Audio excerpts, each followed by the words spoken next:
Wow, good evening everybody. Welcome to Wilnecote. I'm Sian Hartle. I'm Simon Adams. And we're really pleased that you've joined us for our talk about Wilnecote and to answer some of the questions that you may have. I know many of you would really want to be walking around the building tonight or on any other night for an open event, and we want that too. We would love to have people here. However, obviously, given the current situation, we don't think that's wise. We haven't had a positive COVID case within the school, and we're really keen to keep it that way because our Wilnecote family and keeping them safe is really important to us. But we hope that tonight you'll get a flavour of the leadership of the school and that we'll be able to provide you some answers to any questions that you've got. So we're waiting. If you want to send us your questions, that would be great. We've got a few already, which hopefully will come up soon. Yeah, I know. Hold on. Oh, I know how this one. Go do that again. Yes, all of it. It's not showing up. It should come along, but for some reason I don't know why. Nope. This is what you want.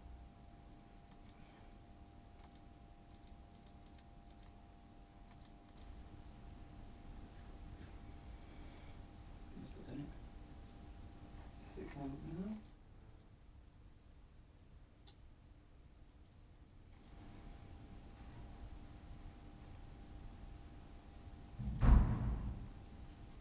We've got sound now. We've got no sound coming through. Have you got pictures or is it frozen? Can you go back to the start screen? Yeah.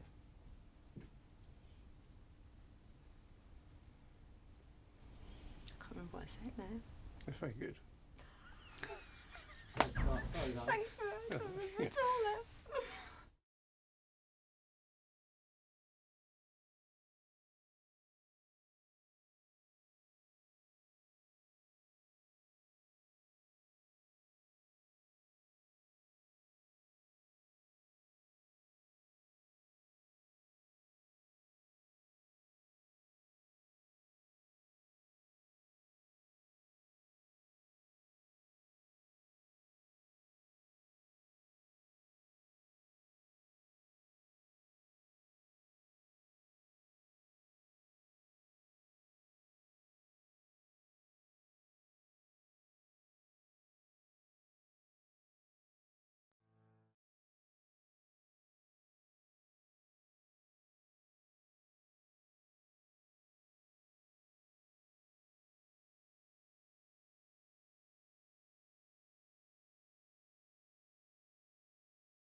Hello and welcome to Wilnecote. I'm Sian Hartle I'm Simon Adams.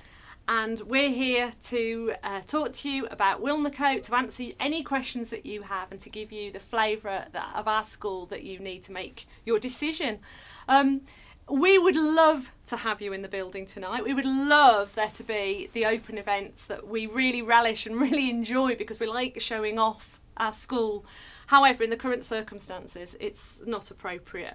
And, you know, we haven't had a positive COVID case at Wilnecote, and we're really keen to keep it that way so that we can keep delivering the education and the catch-up that we need to for our students. I very much hope that sometime in the near future you will get the chance to be here with us.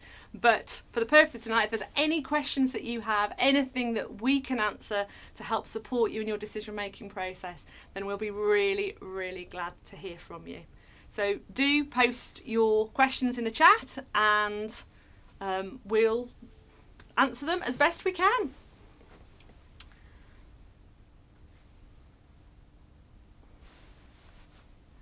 So we're just waiting for some questions to come up. Here we have our first one. So a really easy one to start with. Shall I kick it off? Go on, Mr. Okay, Adams. go for the easy one. What time does our school start and finish? School officially starts at 8:30, so we ask that all students are on site by 8:25 and heading into the classrooms. At 8:30 we begin our first lesson. Some schools begin with a tutor period. We actually don't. We begin with 2 lessons because we just want to get the kids in and just get them going and get them learning straight away. And then we have a tutor period after our first 2 lessons. After 2 lessons and tutor period, they then have a break time, and then a lesson after break, which then moves into lunchtime. And after lunch, they basically have a final lesson of the day on the whole. There's some variations to staggered break, but that's basically how it works. So the end of the school day comes at 2:40. That is earlier than a number of schools, but within that enables us then to offer extracurricular activities for students to go home if they want to, get homework done, and actually then take part in activities they might have after school. So from our school day, in a nutshell, 8:30 until 2:40. I think the next one's for you as well, Mr. Adams. Okay. Is that unfair of me? How are form groups arranged? Okay, so traditionally in schools, basically form groups are arranged in year group. Probably for about the last 5 to 10 years, a number of schools moved to something called vertical tutoring, and that's something which this school did about 4 years ago.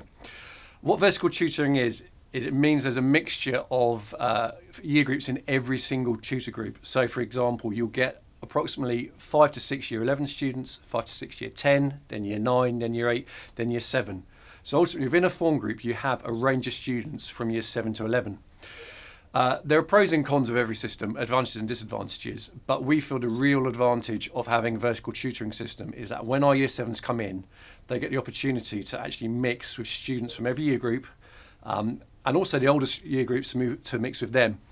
That enables them to look at different issues from a range of points of view, to think about how the younger students feel, for the younger students to think about how the older students feel, and also when they walk around our building, they actually know students from every year group, and generally what happens is they kind of make friends with those older year groups, particularly some of the year 11s and 10s will take the younger year groups under their wing. So when they're walking around the building, there's people they know, and actually it just establishes relationships and actually increases the acceptance and the way that all students care for each other. So we think it's a real strength of the school. The next one is asking about how we take into consideration how we form those tutor groups. There's all sorts of magic that goes into forming tutor groups. We do listen to what primary schools have to say. We do think about where siblings are in houses and they'd like to be in those houses too. But fundamentally we put them together with every little bit of piece of data that we have and our own intuition and our own understanding of where they would fit best. So we don't really take into account friendship groups necessarily, but maybe those friendship groups may be in houses rather than individual form groups. And what that enables us to do really is to make sure that everybody is mixed with people that they know and don't know, and the vertical tutoring enables them to make that transition really effectively. Do you want to do Yes. the next one? So, next question is, what are your expectations regarding homework?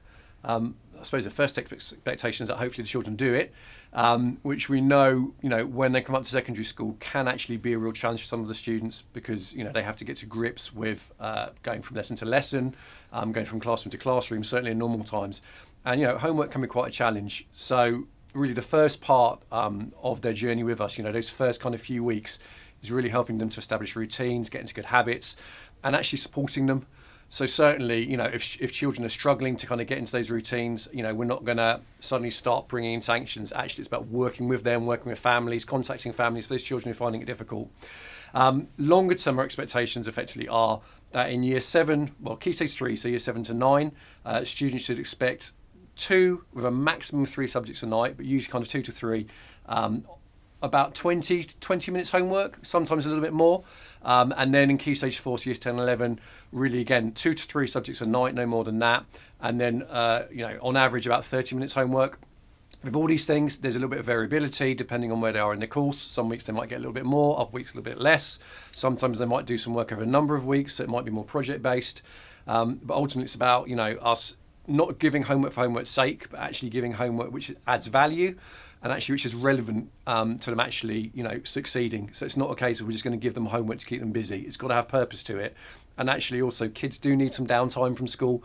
So, I don't think we're not a believer in that you just give it for the sake of it. Because actually kids, if they've worked really hard in school, need to better go home, switch off, and actually, again, be involved in extra activities as well. They actually need to have a bit of a life.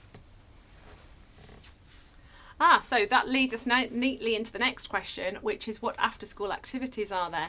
What's happened, what's happened pre-COVID and what happens now? Because obviously at the moment we have got a little bit of a moratorium on after-school activities, although we're now beginning to build those back in after the success of the last 6 weeks. But in normal times, there's a whole host of things that go on after school. We do have subject-based clinics, we do have homework clubs, there are special interest groups, for example, art and music and drama. And I would stress here that one of the things that does make Wilnecote special is the emphasis that we place on the creative and performing arts. We see that as a really important feature of the curriculum and extracurricular.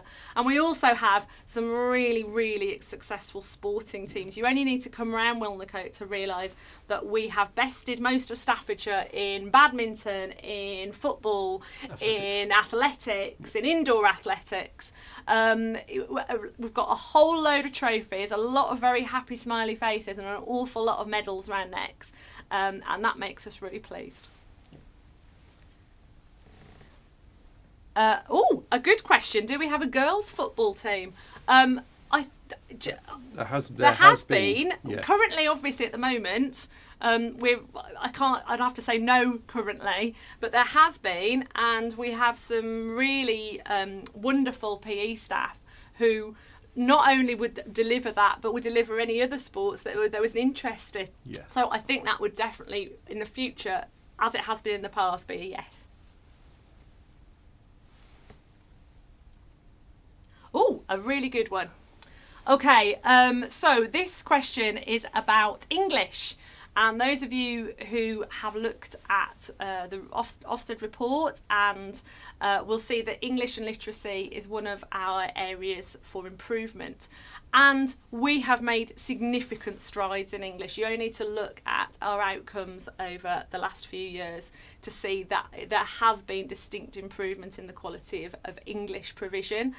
We've had a whole range of new staff who have fitted really neatly into the team, new leadership, and English, has come forward in strides, certainly. And, I can sit here now and say to you that we're really, really pleased with what's happening in English. And I think if you were to ask our students, they would be too. Yeah. One of the other things has been a big push on whole school literacy. So there was a literacy program that was launched within school. It was our own. It was branded for the school. Both in terms of using things like accelerated reader programs, which I think most primary schools use, and a real push on actually getting the best out of those and the correct amount of challenge in there. Recognising students for the effort they put in, kind of really also pushing the students who basically found English and reading more accessible. And also just actually across the school, this, I suppose, campaign really to push literacy across all subjects. So all teachers were really focusing on literacy and how to actually develop it and how to engage students in it and really improve that across every single subject. So not kind of a standalone feature, but one where actually every teacher has got that responsibility, and it's all of our jobs to raise literacy. So that has been a real feature of the school over the last year, hasn't it? Okay. Oh, about pushing children to reach aspirations. A really good one at the current time, because those of you that have watched our video and seen our leadership team, one of the roles which Miss Ager is the person who many of you will know from transition and in other contexts, she has the role of being really about raising the aspirations of all our children. Now, it's not one person's role, don't get me wrong, it's all our jobs as parents, as teachers, as peers to each other. Our expectations constantly grow and develop, because actually we see the dizzying heights that our students can get to, and I will tell you this, we will never ever put a cap on achievements and aspirations. Whatever we can do to deliver the very best education, giving them the very best outcomes to get the very best next step in whatever their journey is, and that's the most important bit, whatever their journey is, then we will attempt to deliver it, because nobody ever wants to fall short of aspirations. It's really important that we bolster and give confidence to them in achieving those aspirations, and I think we do that really well. Yeah, absolutely. I mean, I think, within a classroom situation, our job is to obviously, make the kids feel confident, and, that it's okay to get things wrong, but also to put that challenge in and get them to really strive, and to basically pull up standards. I mean, as classroom teachers, that's really what we need to do. So in terms of leadership team, we have to ask our teams, our different subject leaders, the right questions, encourage the staff, give them the appropriate training to do that, which is absolutely what we're all about. I think what Miss Hodge was alluding to in terms of Miss Ager, over the next few years, well, she's already started putting in a piece of work to really think about the opportunities that we give to students outside of the classroom. And I'm not just talking about extracurricular, I'm talking actually about, what experiences can we give them in terms of working with people from industry, getting people from industry to come and speak to them, going and visiting colleges, university experiences, all those kind of things, which actually it opens the kids' eyes and makes them think, actually, this is something I never thought of, but actually I might like to do. So as a school, it's a piece of work which we feel is vital to actually, as I said, just letting kids know what's out there and what they could go and do. And then once they've got that aspiration, it's done about us kind of giving them the tools to actually achieve it, and the motivation and the support, and opening those doors for them. Okay, so a question here about a curriculum, which is really good to see. Somebody asking about the content of our art curriculum, and then asking about science. Do you get to do lots of practical work? So let me start with the art curriculum. I hope you're aware there are lots of videos on our website to give you a flavour, and some of those will be our art and DT. We have a really expert team of art and DT teachers, and you only have to look at some of the walls around it to just realise the quality of what they do. I think, as I say, and I do repeat, we have a deep commitment to the arts. That's not to say that we, the emphasis isn't elsewhere as well, but we do have in these, as the curriculum time gets compressed, we do have that commitment to the arts, and our art curriculum is very broad and balanced and gives lots of opportunities to do 3D work, to do drawing, painting, mixed media, pottery. So yeah, brilliant, wonderful. I could spend all day there if I had my choice. Yeah. And then your secondary question was about science. Currently, as it is at the moment, practical work has been slightly curtailed by access to rooms and what we're able to do currently. But back in the day, and looking forward into the future when you'll hopefully be here, we do a lot of science practicals. The science staff, again, very committed, very expert bunch of people who make the use of all the opportunities for learning, practical and theory. But yes, you can be assured that they will let you loose in a science lab, but obviously in a very controlled way.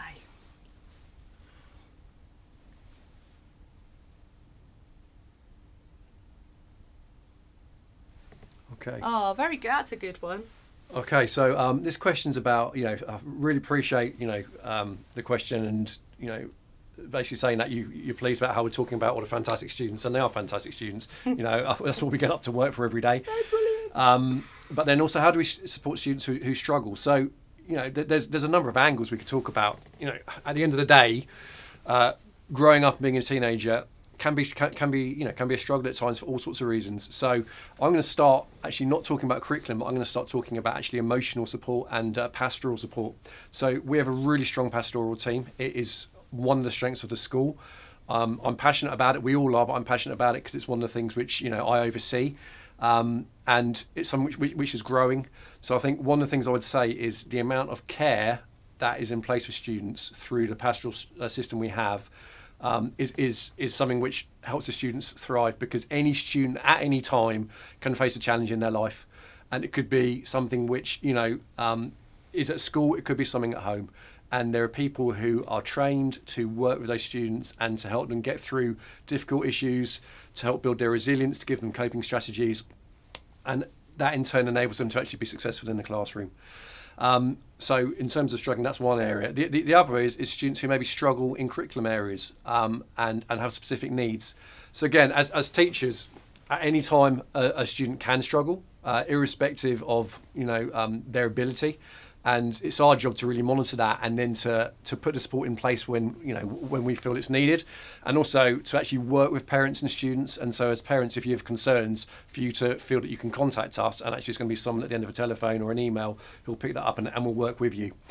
In terms of students who have additional needs, we have an SEN department which is going from strength to strength.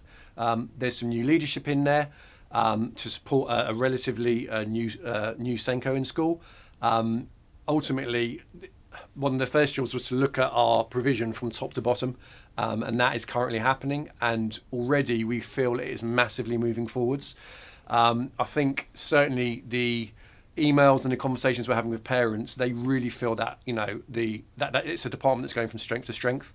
So we may touch on this a little bit in another question, but firstly, the transition links that we have of our primary schools is absolutely vital. Making sure that we have the right information, the transition process that we have, we're meeting with students and parents and our primary schools. So actually, as the Year 6 come up, they have faith in the information that we have is key. And then it's about the support that we put in place. And there's a whole range of it. I could go on for ages. If you go onto our website, there's an area specifically about curriculum support and SEN support. We have a really strong team of TAs. We have a range of interventions, be it for students with dyslexia, to learning needs, to emotional needs, I could go on, there's an awful lot. So ultimately, as I said, it's about us identifying the needs, working with the students, putting the right provision in place. But aside from that, also it's about making sure that our teachers have the training that they need, because ultimately, they are the ones who are going to be with your children most of the time, and it's making sure that they understand actually how to deliver a curriculum and deliver lessons that enable all of those students in front of them to achieve. And I'm just going to concur with and listening to the passion that Mr. Adams has for the support for students who need it, whether that's pastoral or SEND. Pastoral provision here is one of the key strengths of the school, and that was recognised by Ofsted. And I think that what that means is that we are a truly inclusive school, and that's very, very important for our vision for education and for the doing the best that we can for every child, whether they thrive or sometimes whether they go through wobbles, it doesn't matter.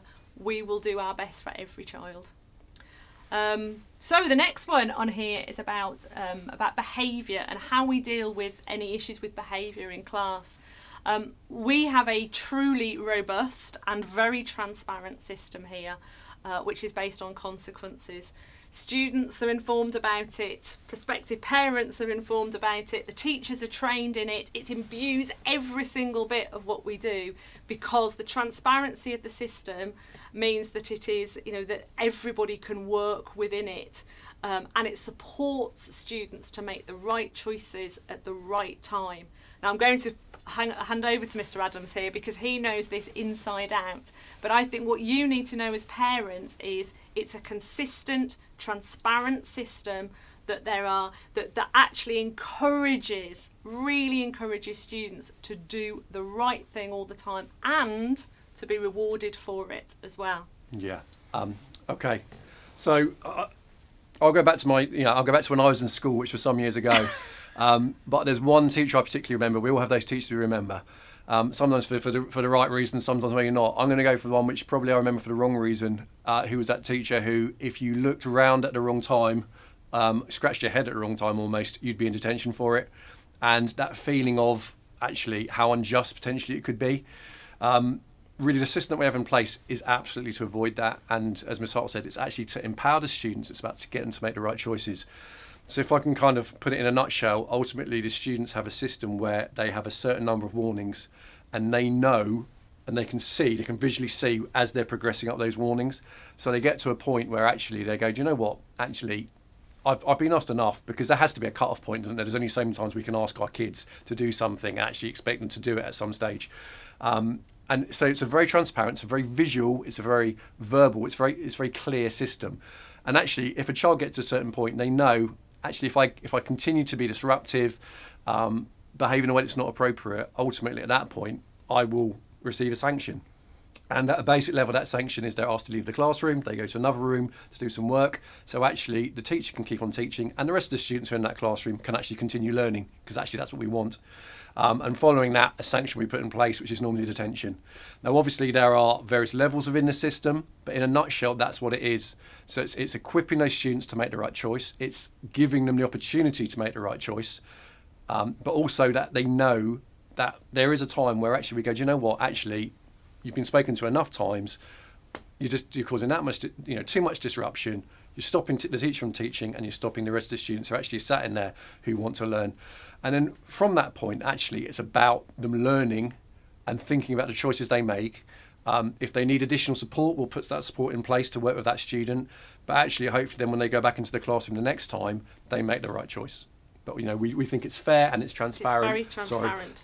And so, again, it was something that when Ofsted last came round, and when we have visits from outside agencies, the general feeling within, well, not the general, the feeling within the school as people move around is actually the behaviour is a real strength of the school in terms of the focus that is in lessons and in terms of how it's dealt with. Here. So this one's I'm going to have to use my memory on this one, because this one's about school trips and visits. So it feels like a long time ago that we last had trips and visits, and obviously I'm going to be talking about what we've had in the past and what we will have in the future. So if I can just run you through the curriculum areas, if you like. We know that there are theatre trips, there's concert trips, there's drama residentials. We go to Paris and Euro Disney with modern foreign languages. There is the longest running, I'm very proud of this, the longest running exchange trip to Germany, which has been going for well over 30 years, which is a tribute to the relationships that have been built by it. We've also got a ski trip that goes every other year. That's a relatively new one. We actually only managed it once. The next one is I think due again, and we'll see whether that will happen. Geography go to Carding Mill Valley, they go to urban centres. History have organised a London trip this time, which sadly didn't happen because of the lockdown, but nevertheless it was there and planned. RE go to Beth Shalom. Oh, the Holocaust Memorial. So you name it. We encourage our faculty leaders and our heads of department to be as ambitious as they can be with the trips and visits, because as we were talking about, education is a much broader thing than a classroom, and we believe in education, and therefore any chance we get to take children outside of Wilnecote, we will take it. Got next. Okay, so next, hang on, is it? That one, yeah. What is your bullying policy?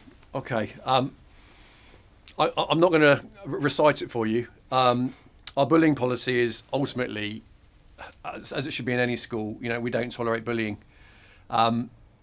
It can be a complex issue. And, as I mentioned earlier, children growing up is not always straightforward. Relationships are complex. Children make mistakes along the way. Ultimately, we have to have a system where, we don't have a black and white. If you do X, then this is the sanction. Because actually, in every issue that arises, there are often shades of grey. And often it's actually about education, and it's about talking to students. It's about understanding what the issues are. Sometimes it's misunderstandings. Sometimes it can just be someone not being very nice to each other, because unfortunately that's part of life.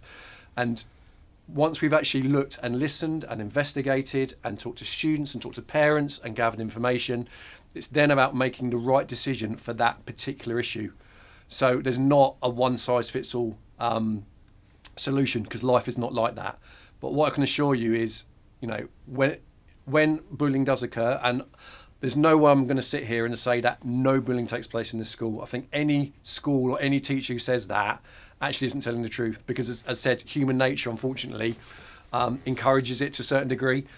From a school perspective, we just have to work with the students. We have to build strong relationships with them so they feel that there's always an adult they can talk to if they have got a concern along those lines. If not, we have a strong relationship with the parents so they can speak to you and you can contact us. And what we then have to do is build trust with you so that you feel that we will take it seriously and that we'll investigate it and we'll act on it. We'll include you in that conversation, and ultimately we'll have the best outcome for all parties. At the end of the day, if we have to make some tough choices, we will make them, and because we've got a duty to protect young people. But it's about by working together usually that we get those best outcomes, but we're not afraid to make those difficult choices if that's what we need to do. Okay, so the next one asks if there is somewhere you can go if you feel stressed or worried.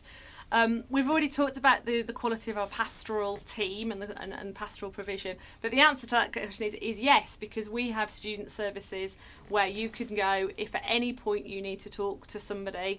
We have pastoral house leaders who take on that role. We do actually also have a chill out room as well, which those people who require it and feel that it's benefit to them, they can use it. But the main thing is that should you ever get worried or concerned at Wilnecote, I guarantee there will be somebody to talk to you. There will be somebody to help you.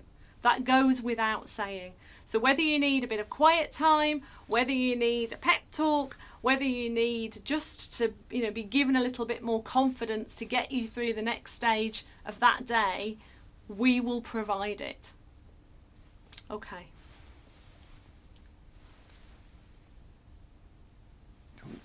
Yeah. So there's a question about how do you support children who suffer with dyslexia? Again, I mean that comes back down to the SEN team. It's about the transition process. It's about us having that information. It's about working with families where we need to and having contact. So we've got a really strong and kind of forward-thinking SEN department. It's about us having that information and actually making sure our staff are fully trained. They have the systems in place to support your child in the classroom, because obviously that big difference from that primary school where generally they'll have one main teacher throughout the week. The students can have 12, 13 different teachers. So it's like giving them the knowledge, giving them the skills to basically support to support the child. Again, for the SEN team to be monitoring that young person, to be working with them, to be checking that the provision is correct. If not, to be again liaising with with the teaching members of staff, and also having those conversations with you as well. So that from the young person, from the family, if there's concerns, then again it's picked up, it's addressed. We work together, and actually, if something needs to be done in a slightly different way, we adapt and we put that support in place. So I don't want to get into the absolute specifics about dyslexia, but ultimately that's how we work, and it's about. A big part's about good communication between all of us and actually working as a team. And I'd also add there as well is that the theme, if you like, for this year of 2020-21 is personalisation, individual responses to children who have not only potentially additional needs, but all our children. So actually, we would make sure that we did personalise things and make our plans individual to a child. Now the next bit, it looks like we've got a group of questions about our transition and what used to happen predominantly in the last bit of year 6 and then into year 7. And obviously, as this person's noted, currently under COVID-19 regulations, and certainly as happened with the year 6 last year, they weren't able to visit us in the numbers that we'd normally have, although we did manage it towards the end. So it's very hard for me to say to you now definitively what our transition offer could be, because I don't think any of us necessarily know what will happen, from tomorrow onwards, really. But I am really hopeful that we will be able to welcome our families as well as our students into Wilnecote at the end of this academic year. And indeed, hopefully, if things do improve remarkably and we're in a very different place, we can actually open the school up in a sort of open event for you who have not had the opportunity to come and see us.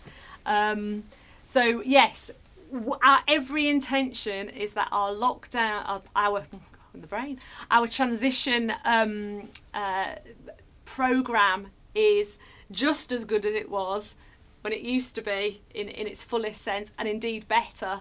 But part of it we have managed even in the most difficult of times, because actually our teachers have gone out to primary schools, got that the right information to be able to make those personalised choices for our students. So we are really hopeful that we will be able to offer a full transition programme, because we realise it's really important to you to be able to sort of plan for that September start. Shall I Yeah. carry on? So and I think, as was said, our teachers will absolutely go out to the primary schools. We'll meet the teachers. We'll have those transition meetings to find out as much about the kids as possible. They'll then actually also meet the children, which I think is vital. So kind of key staff who the children will see regularly, within their school life when they get here. They will meet them within their own primary schools. That's the plan.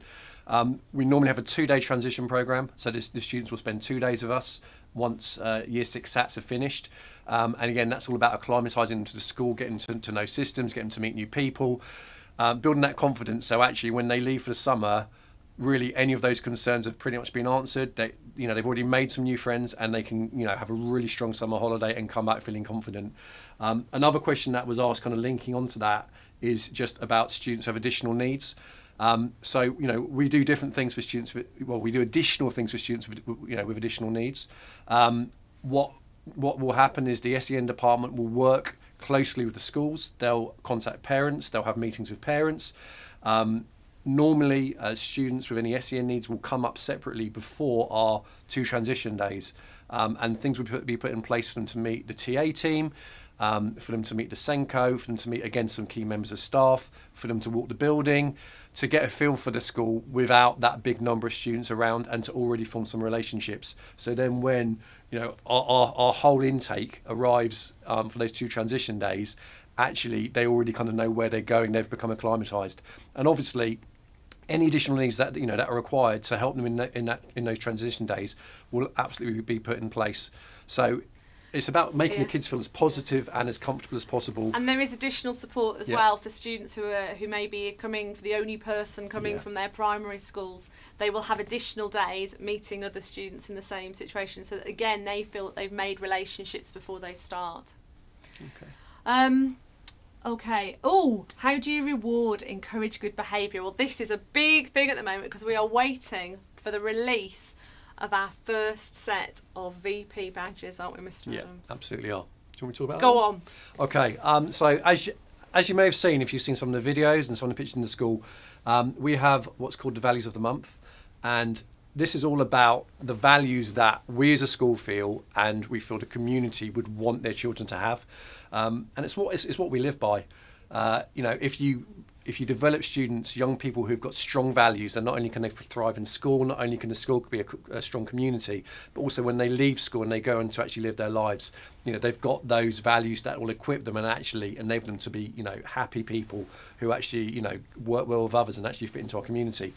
So we had a system a few years back, which for various reasons we decided to stop. And in about December of last year, we launched the Values Point system. And that was really because it links into our Values of the Month. And it's about recognising, there's a real big driver of this is to recognise those students who come to school every day and just do the right thing. So there's what's called the missing middle, those kids who aren't the ones who always got their hand up, aren't maybe the ones who are sometimes the noisiest, but those kids who just walk into school, go to the classroom, get their books out, work hard, at the end of the lesson, pack away, and then they go to the next lesson. And potentially they just can have an entire day like that, and they've been perfect, but they haven't necessarily stood out. They're the ones who we felt were missing. So this system is all about identifying those students and making sure that we recognise and we reward them, as well as all the students who are putting in that extra effort, as well as the students who maybe struggle a bit but actually have, broken through something which they found really difficult.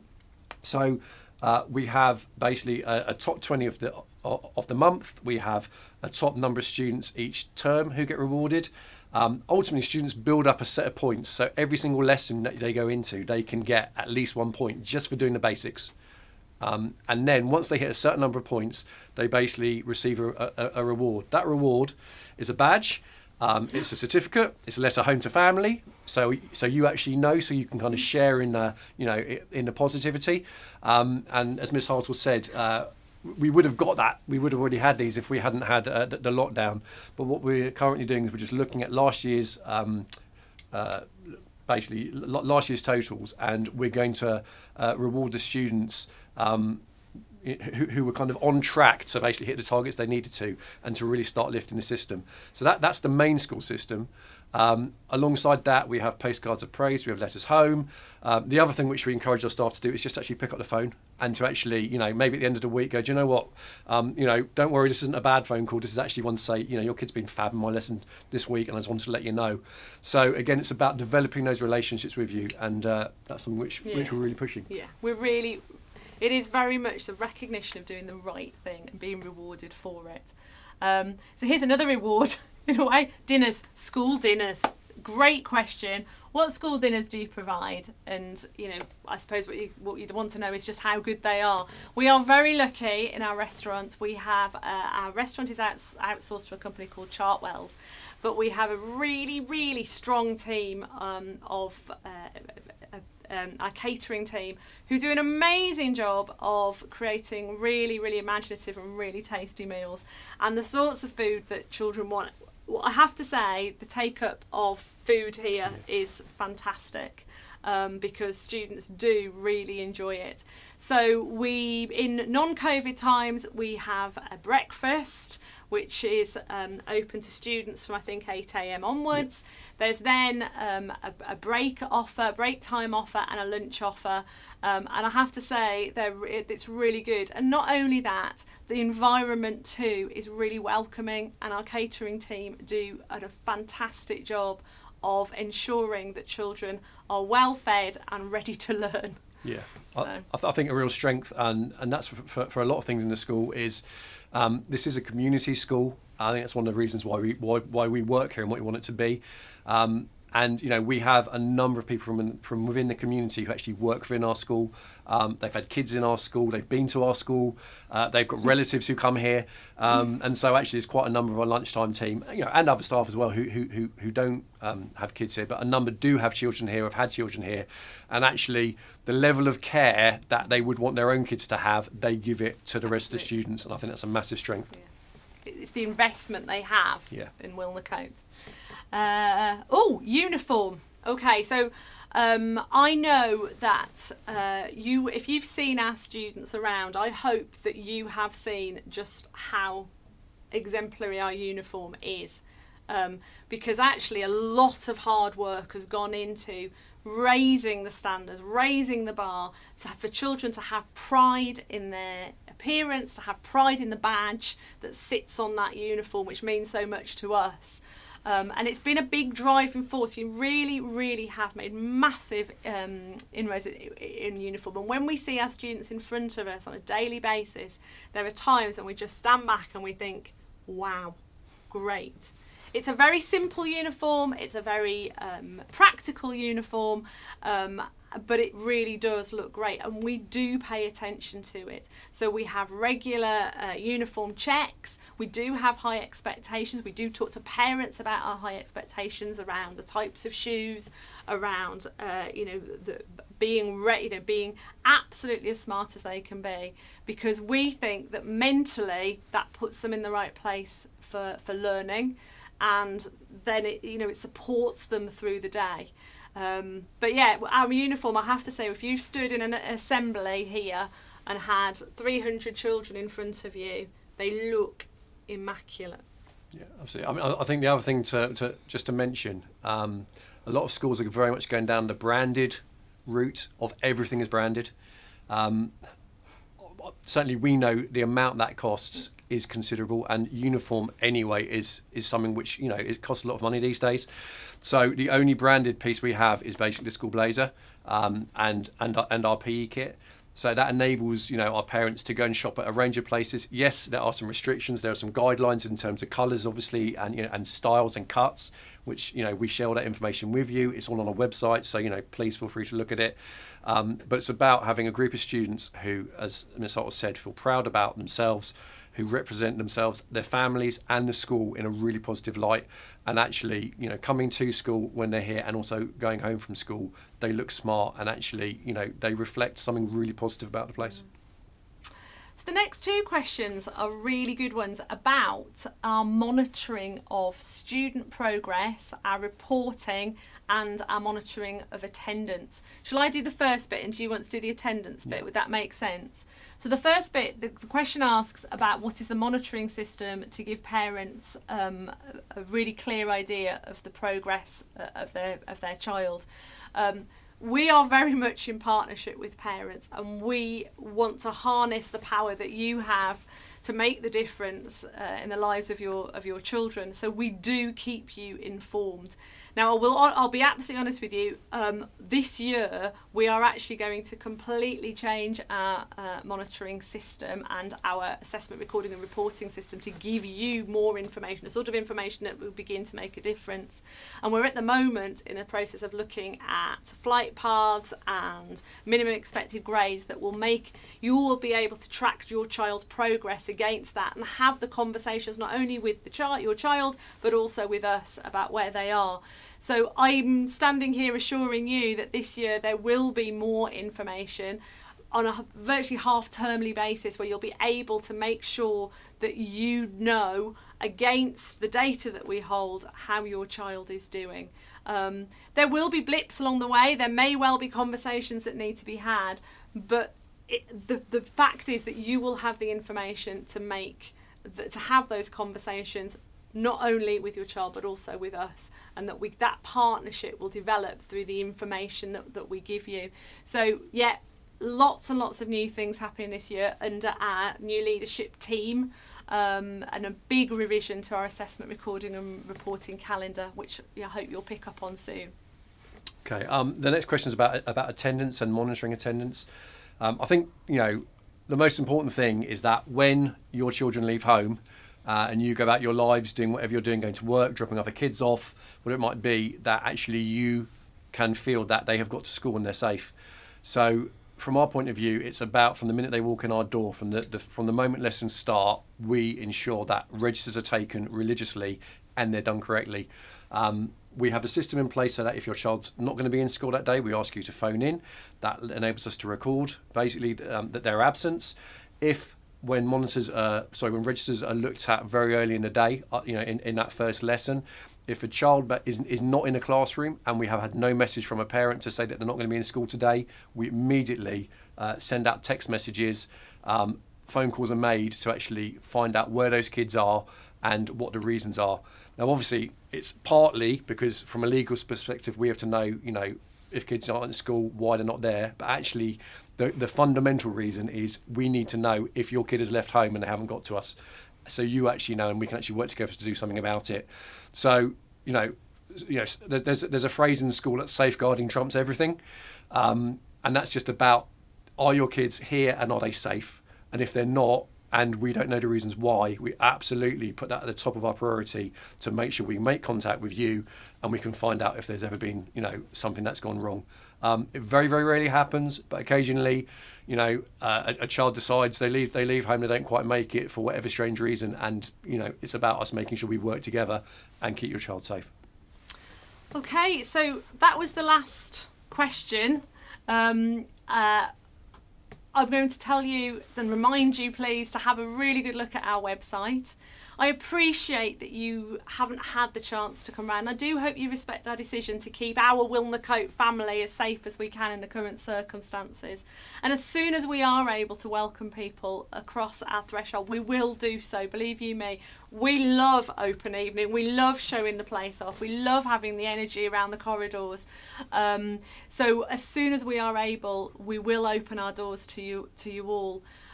What is going to happen in a minute is that they're just going to put on the video. If you can't come round, then Barney the dog can help you find your way round, because there's a brief video that will follow this, which is our Wilnecote Junior School dog, who comes with, sort of basically has come to school to do the job for the year 6 last time who didn't manage to get here, so he's going to take you on a tour of the school. But there's one last thing, you know, if I was asked the question, why Wilnecote? Why would I send my child here? You will see in the video that we've put together all the various reasons that I could list for you now, from the quality of leadership to the expertise of our teaching staff to the care and pastoral provision we have here. But fundamentally, I want to say to you that the most deciding factor, I think, is that I love being here. We love being here. And that level of energy and love for what we do and where we do it is probably the thing that makes Wilnecote special. This Wilnecote family of ours is a very close-knit one, and the sense of community and the sense of looking out for each other as a whole team is really important to us. And so if you were asking me why pick Wilnecote, I'd say why pick anywhere else. But I'm now going to leave you, or we're going to leave you with Barney. And obviously, this is ongoing dialogue. If you have any other questions or queries, then please do email us at school. If there are very specific queries that you have about certain circumstances, we can answer those, and we'll always find the right person to do so. So please keep in touch with us. And can't wait to see you when you get your place here. It'll be wonderful to see you. Okay. Yeah. Thank you very much. Thank you very Have much. a good evening. Have a good evening. Hello everybody. Today I went to see your new high school. It's great. After a long walk up the drive, I went to visit some of the classrooms. They have rooms that are different from primary school. I went into a room and it was full of art.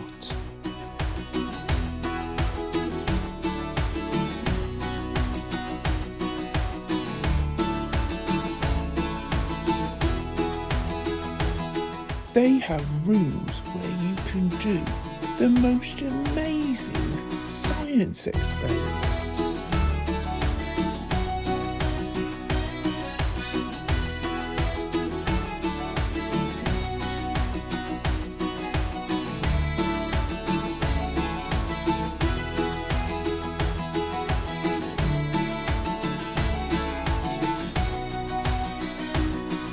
They have classrooms full of computers where you learn about programming and not watch cat videos, unlike me.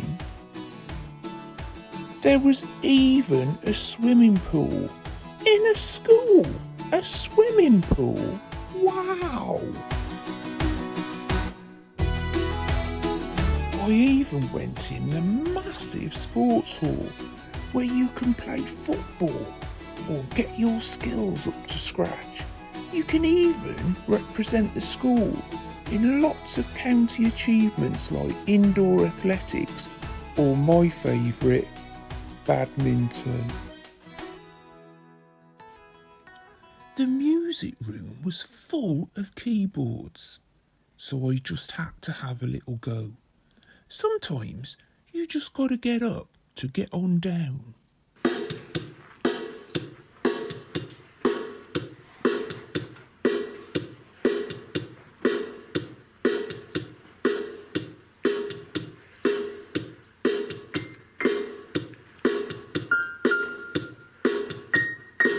There are classrooms that look like the rooms that you're used to at primary school, but they teach you all about all the different subjects.